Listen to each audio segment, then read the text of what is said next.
Bonjour, donc aujourd'hui on va vous présenter une analyse d'un plan marketing. Donc nous on l'a fait sur le produit Frosted Flakes de la compagnie Kellogg's. Puis on a choisi ce produit parce qu'il est très bien connu, puis est facilement reconnaissable dans plusieurs magasins. Puis les publicités sont aussi facilement reconnaissables. Donc Kellogg's est numéro 1 dans le marché des céréales. Puis ils ont aussi accompli beaucoup depuis qu'ils ont été créés. On a hâte de connaître et de comprendre les produits au complet qu'on voit partout dans les magasins puis qu'on voit aussi souvent dans la publicité. Donc, pour commencer, je vais vous parler un peu de la gestion puis un peu de l'historique de la compagnie. Donc, en 1906, la compagnie Kellogg's a été créée sous le nom de Battle Creek Toasted Cornflake Company. Puis, suite à plusieurs essais sans succès, le fondateur puis son frère ont créé les Cornflakes. Puis en 1922, l'entreprise a été renommée Kellogg's Company, qui est encore le nom là aujourd'hui. Puis il est devenu un producteur multinational de mets pour les petits déjeuners, les collations, des biscuits puis des craquelins. Puis aujourd'hui, Kellogg's possède des usines de fabrication dans 20 pays, puis offre ses produits dans plus de 180 pays. Les Frosted Flakes ont été introduits pour la première fois aux États-Unis en 1951 sous le nom Sugar Frosted Flakes, mais ils ont rapidement devenu les céréales les plus populaires en Amérique. Puis ils ont utilisé le Tony the Tiger comme mascotte officielle depuis 1952. Donc, la mission de l'entreprise, c'est Nourish families so they can flourish and thrive. Puis la vision de l'entreprise, c'est to enrich and delight the world through foods and brands that matter. Puis Frosted Flakes partage aussi la vision de Kellogg's avec les points suivants. Donc, c'est de rester un leader mondial dans les céréales.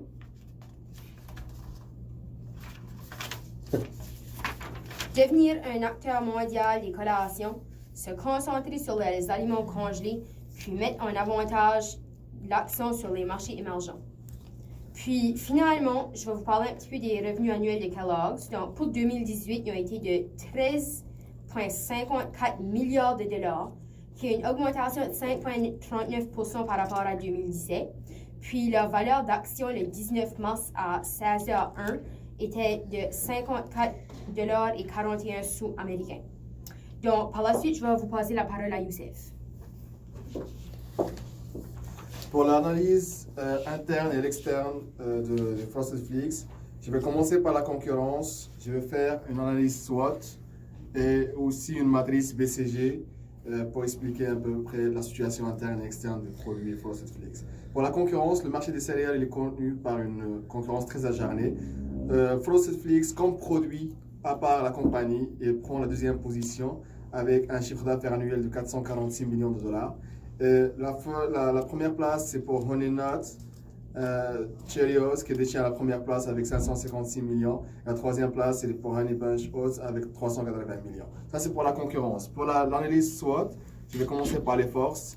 Les forces de Frosted Flakes, c'est une notoriété élevée parce que c'est une entreprise très connue, c'est le leader sur le marché. Ça existe depuis beaucoup d'années. L'image de marque, une image de marque fascinante. Elle existe dans 80 pays au monde et toujours elle est dans toutes les grandes surfaces et elle est connue au niveau mondial avec toutes ses publicités et sa position sur le marché. Elle a une grande part de marché. Qu'on a dit, c'est le nombre de ventes qu'elle a fait annuellement de 446 millions qui lui permet d'avoir une grosse part de marché. La céréale de référence mondiale, elle est connue de commercialiser dans 80 pays et une large disponibilité. Les Frosted Flakes, on peut le trouver dans n'importe quel magasin. Pour les faiblesses, c'est un produit en phase de maturité. Si on prend le cycle de vie d'un produit qui commence par le démarrage, le lancement, la maturité après le déclin, lui, il est dans la maturité. Ça veut dire qu'à n'importe quel moment, elle peut descendre dans le déclin et ça sera la fin du Frosted Flakes. C'est pour ça que la compagnie fait des stratégies pour développer ça. Certains produits ont une teneur trop élevée de sucre, ce qui nuit à l'image de Frosted Flakes et c'est pour n'importe quel aliment qu'on consomme aujourd'hui qui contient beaucoup de sucre. Elle est limitée au marché de céréales, ça veut dire qu'elle ne diversifie pas ses activités sur de nombreux produits. Elle est focalisée sur les céréales. Et si un jour les céréales finissent, ce sera la grosse faiblesse et la grosse menace. Ça veut dire que la compagnie va tomber aussi. Pour les opportunités, il y a l'opportunité de conquérir de nouveaux marchés internationaux. C'est parce qu'il y a toujours des pays émergents qui ne sont pas encore concurrus par le Frozen Flakes. Et il y a l'expansion dans les pays émergents, parce que maintenant, elle cible beaucoup de pays émergents. Et il y a une demande croissante soutenue par la conquête de nouveaux marchés, ce qui lui permet d'avoir une demande assez soutenue. Pour les menaces, la concurrence acharnée, c'est une menace, c'est dans n'importe quel marché. La concurrence est toujours là pour taper, pour prendre les plus grandes parts du marché. Les contestations des organismes de santé qui sont en train de faire tout pour battre les produits qui contiennent beaucoup de sucre parce que ça nuit à la santé. Et la régulation des aliments par le gouvernement. On connaît maintenant que les gouvernements sont tous pour des projets, pour des lois, pour vraiment réglementer la nourriture qui détient beaucoup de sucre et beaucoup de calories. Maintenant, je vais passer à la matrice BCG. Notre produit est situé exactement comme un vache à lait. Ça veut dire quoi? Ça veut dire qu'on a dit que c'est un produit en phase de maturité. Sur une vache à lait, ça veut dire qu'on investit moins et on gagne beaucoup sur le produit. Si on compare tous les produits de Kellogg's, le Frozen Flakes, c'est celui qui investit moins d'argent et c'est celui qui rapporte le plus. C'est ce que ça veut dire, c'est un vache à lait. Donc je vous laisse avec la suite, avec Nick pour la suite de la présentation. Oh, allô? Alors, le marché ciblé, leur stratégie, ils visent uniquement pas juste les enfants, mais également les parents. Parce que c'est les enfants qui veulent le céréale, ils voient Tony, ils voient Tony puis ils veulent manger ce céréale-là. Alors, mais c'est les parents qui achètent. Ça fait que c'est eux qui donnent l'argent à la compagnie. Ils ont connu leur succès en faisant des campagnes en relations publiques, en promouvant les bonnes valeurs, par exemple les sports, être actif, puis aussi être en famille. Frosted Flakes est un des 5 céréales ciblés sur les enfants et sont leurs principaux groupes démographiques. Cela n'a pas changé trop depuis 1951. Sauf ils ont élargi leur portée avec les mères et les pères. Dans les années 1950, c'était appelé les Sugar Frosted Flakes, comme que Sacha a dit. Mais ça a juste continué jusqu'en 1970 parce que le nom sucre a eu une mauvaise réputation. Et en 1983, ils ont complètement retiré le mot sucre de la boîte. Puis aussi, Tony a subi des changements. Parce qu'avant, Tony était sur 4 pattes sur les boîtes de céréales. Mais après qu'ils ont vu que le marché devenait de plus en plus actif, sportif, ils ont mis Tony comme un tigre sur les 2 pattes qui faisait toutes sortes de sports. Ça fait que Frosted Flakes cible surtout les mères de 25 à 50 ans, qui ont aussi c'est eux qui ont les enfants de 7 à 13 ans. Puis c'est les mères qui encouragent activement la communauté, la vie active et la vie saine. Ça c'est pour les mères. Puis les pères, eux, c'est eux qui valorisent plus la famille et veulent créer des souvenirs avec leur famille. Ça c'est le marché ciblé. Le positionnement, portrait. Kellogg's, Frosted Flakes, ils voulaient projeter une image forte. Alors, ils encouragent la vie active et faire en sorte qu'ils veulent vous amener à faire ce que vous voulez faire dans la vie. Alors, les enfants, ils mangent le petit déjeuner pour pouvoir travailler en pratique et faire sûr qu'ils sont les meilleurs de leur sport. C'est ça l'image qu'ils essayent de le donner. Frosted Flakes ont aussi commencé leur propre événement. Alors en 2012, ils ont commencé les petites ligues qui fait venir des athlètes professionnels de chaque sport. Hockey, soccer, basketball. Aussi Frosted Flakes aussi fait des sites web pour continuer à intéresser les enfants, comme des jeux, des histoires. Puis récemment, ils ciblent les pères Les campagnes aujourd'hui sont des histoires des enfants qui font des activités avec leurs pères. En 2015, la publication ont eu des surplus de 3000 personnes sur Facebook, tandis que l'année dernière, il y a eu un peu plus de 100 personnes. Puis là, ensuite, les médias sociaux ont pris l'ampleur, ça fait que tout était vraiment plus sur, comme aujourd'hui, on dirait Instagram, Facebook. Puis là, ensuite, Frosted Flakes ont eu commanditaire à ce genre de segment de EA Sports, de Game Changer, qui, vraiment, EA Sports, c'est une compagnie qui fabrique des jeux vidéo. Puis Frosted Flakes ont pris le segment. Puis, ça fait qu'à ce heure, je vais passer la parole à Youssef.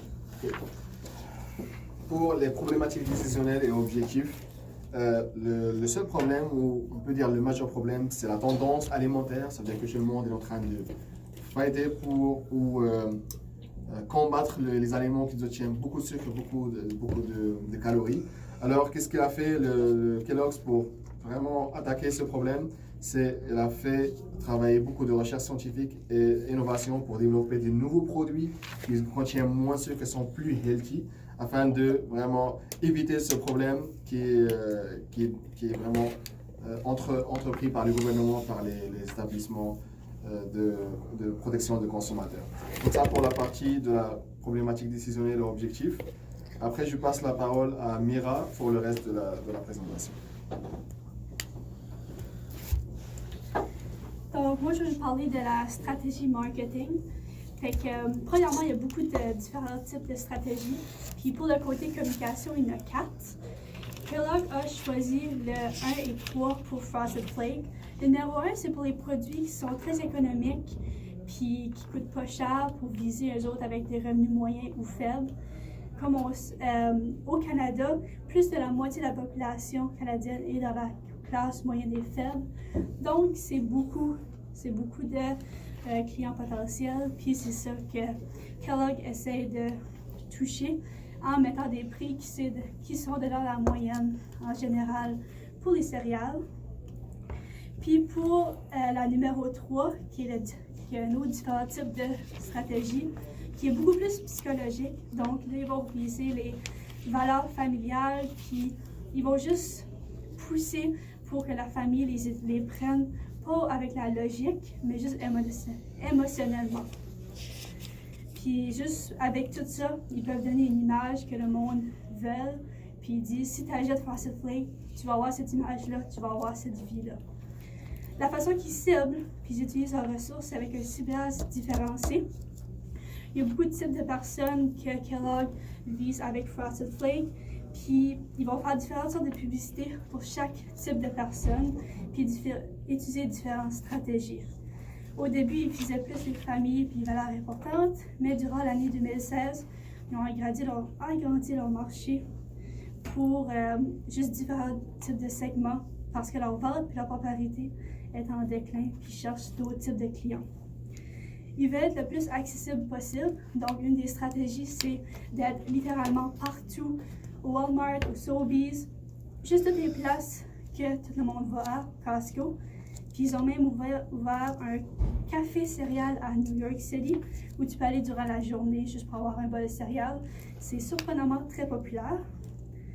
Pour attirer les enfants, ils ont demandé leurs céréales.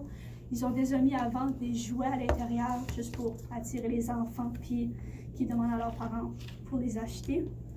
Puis ils font des promotions de vente pour attirer les adultes et les parents, comme des réductions de prix temporaires. Ils font présentement sur leur site une promotion que si tu achètes 2 poids dans la même transaction, tu peux avoir une carte de 5 $ pour le gaz. Plusieurs de leurs compétitions sont dans la même compagnie, comme Rice Krispies, puis beaucoup aussi de leur compétition est dans la compagnie General Mills. Puis ils ont dans la compétition indirecte du gruyot, du pain, qui est des toasts, des œufs, puis des déjeuners déjà faits. Avec des marchés avec autant de compétition, ils se différencient par leur ancienneté. Ils sont ici depuis 1981. Ils sont connus par tout le monde et ont beaucoup de fidélisation. C'est un classique. Ils ont des messages simples, directs et attirants, comme c'est santé, remplissant, facile, bon et avoir une vie active.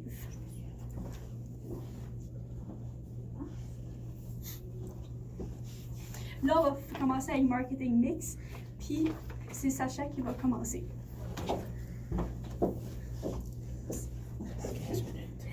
Donc, pour le marketing mix, je vais commencer avec le produit. Donc, l'entreprise Kellogg's possède 4 usines de fabrication des céréales aux États-Unis.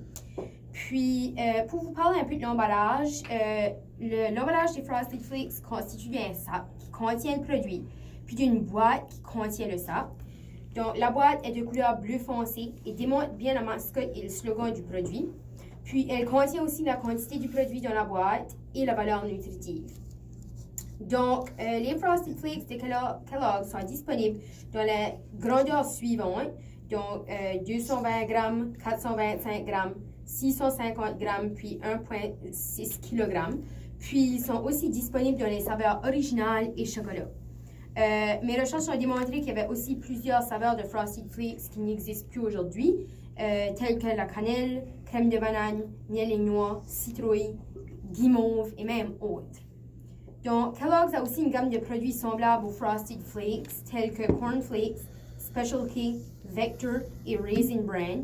Puis ces produits sont tous à base de flocons de maïs, comme les Frosted Flakes, mais diffèrent un de l'autre. Selon mes recherches, j'ai trouvé aucune information sur l'évolution du produit même, ou la matière première, ou même une recette spécifique pour les Frosted Flakes, mais j'ai trouvé la valeur nutritive que vous pouvez retrouver à la page 17 du document. Puis ça indique certains ingrédients et certains aspects de la nutrition du produit. Donc, je vais vous passer la parole à Youssef pour vous parler de la prochaine partie du marketing mix. La deuxième partie, c'est la distribution et la localisation des produits. Kellogg's travaille avec le système Just in Time. C'est un système qui a été créé par Toyota, qui s'appelle le Toyotism. Et c'est un système qui vous permet de fournir le produit avec un stock minimum qui répond juste aux besoins, dans le meilleur moment, dans le meilleur endroit et dans la meilleure disponibilité pour le client. C'est pour ça qu'on l'appelle le Just in Time.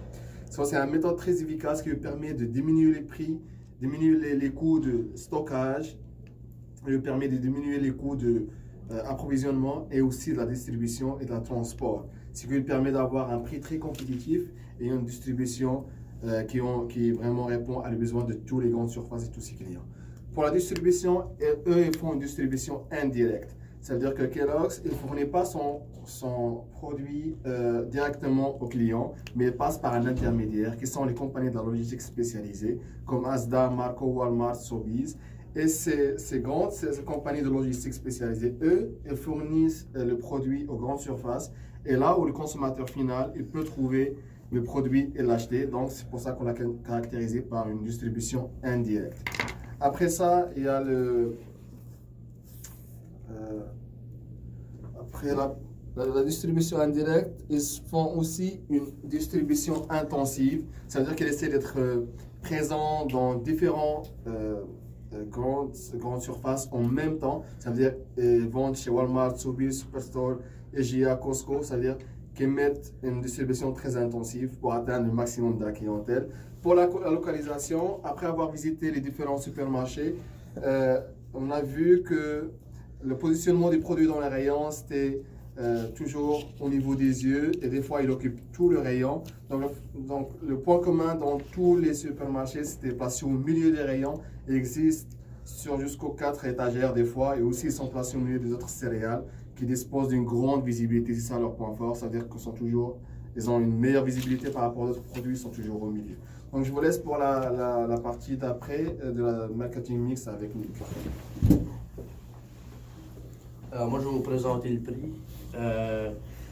Ça fait que Kellogg's est déterminant leur prix de vente avec les études de marché, surtout des consommateurs. Kellogg's détermine ses propres coûts de production, publicité et bénéfices. Alors eux vont faire des recherches statistiques par rapport aux consommateurs et les marchés. Après chacun de ces aspects, ils déterminent le prix du produit. Ça fait que, après toutes ces études de marché-là, ils vont déterminer leur prix du produit, puis ils vont ensuite se faire distribuer au supermarché. Ils sont très flexibles et concurrentiels. Alors, quand le marché monte ou descend avec d'autres céréales, des nouveaux produits, ils vont toujours être flexibles avec leur prix de vente, puis ils vont compétitionner avec la concurrence.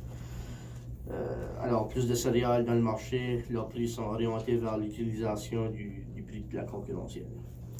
Alors, pour finir aussi, j'ai fait un tableau par rapport à IGA, à Coop, à la page 25. IGA, Coop, Superstore et Walmart. Puis, ça va démontrer les différents prix de chaque supermarché. Alors, je vais vous passer la parole à Mira.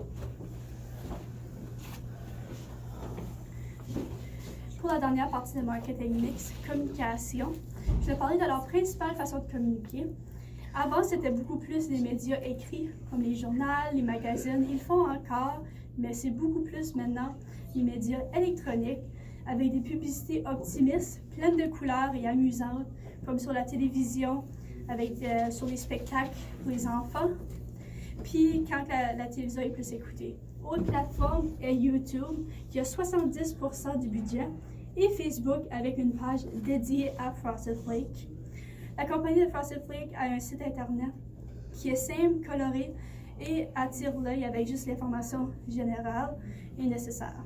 Avant 2016, ils faisaient des publicités encore juste pour supporter la vie active remplie d'exercices et sports, pour promouvoir les bénéfices de Frosted Flake, puis juste pour aider à la vie active, comme qu'ils disent, to fuel the body for the day.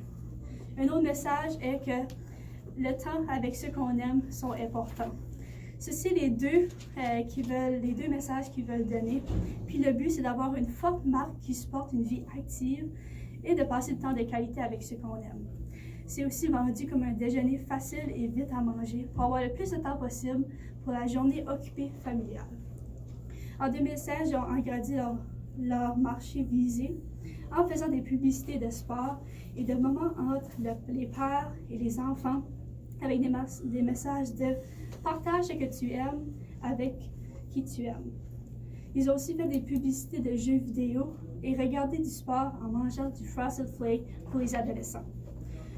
Une partie principale de leur stratégie de communication est leur mascotte Tony the Tiger, créée principalement pour attirer les enfants. Ils ont été choisis avec un concours où il y avait 4 différentes mascottes. Il est amusant, pratiquement humain, acceptant et une vedette de sport. Il est partout vraiment sur les publicités, tu peux le voir partout, puis tu peux le voir sur les boîtes, donc c'est facilement reconnaissable.